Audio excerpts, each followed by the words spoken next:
বিশ্বের কাছে প্রশ্ন, আপনারা কি হাতে চুরি পরে বসে আছেন? গাজায় এত নির্মম হত্যা চলতেছে, কিন্তু আপনারা কিভাবে নাকে তেল দিয়ে ঘুমিয়ে আছেন? আজ থেকে প্রায় 100 বছর পর যখন এই ফিলিস্তিনের কথা ইতিহাসে লেখা থাকবে, আমরা হব সেই নির্লজ্জ যারা তাদের পাশে দাঁড়ায়নি।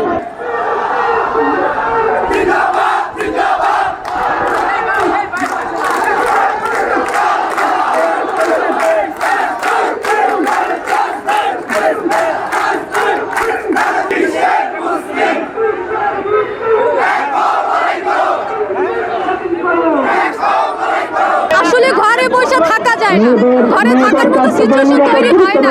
প্রত্যেকটা শিশু মরতেছে, প্রত্যেকটা শিশু কারো কারো বাসা বসে দেখতেছি যে গলা নাই, রক্তে রঞ্জরিত হয়ে যাইতেছে ফিলিস্তিনের হাসপাতাল। বাসা বসে থাকার মতো পরিস্থিতি নাই, তাই আজকে এখানে বসা। ফিলিস্তিন স্বাধীন করো, ফিলিস্তিন স্বাধীন করো,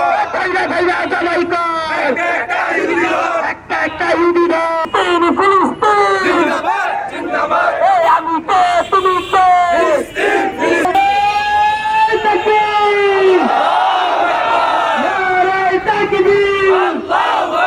আপনারা বিগত কয়েক মাস যাবতীয় দেখতেছেন ফিলিস্তিনি এবং গাজা উপত্যকায় এক নৃশংস হত্যাযজ্ঞ চলতেছে, গণহত্যাই আমরা এটা বলতে পারি।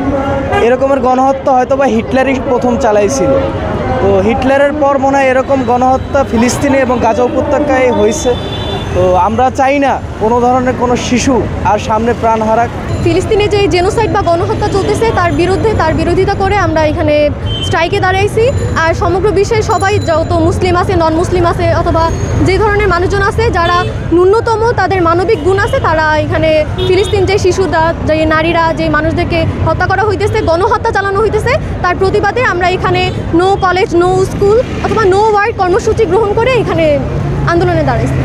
এখানে মূলত আমরা এই যে ফিলিস্তিনের যে ইস্যু, ফিলিস্তিনে বর্তমানে আমরা দেখতেছি মানে খুব খারাপ এই জিনিসটা, যার কারণে দেখা যায় যে আমরা বর্তমানে যে অবস্থা, এই অবস্থা দেখে আমরা ঘরে বসে থাকতে পারি না। আমরা মূলত এই ফিলিস্তিনের ইস্যুতেই আমরা এখানে আসছি এবং এখানে আসে এখন শুধু আমাদের একটাই দাবি, এই গণহত্যা বন্ধ করতে হবে। আসলে আমরা বিশ্বের যারা যত মুসলিম আছে তাদের উপরে বিভিন্ন সময় দেখা যাচ্ছে যে যে কোনো ধরনের কোনো ঝামেলা হইলে আসে মুসলিমদের উপরে পড়তেছে, তাদেরকে জঙ্গি বানাই ফেলতেছে।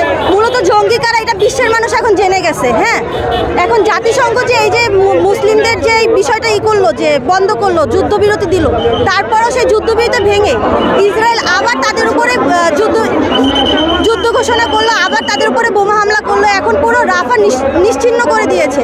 এটার বিরুদ্ধে জাতিসংঘকে দাঁড়াতে হবে।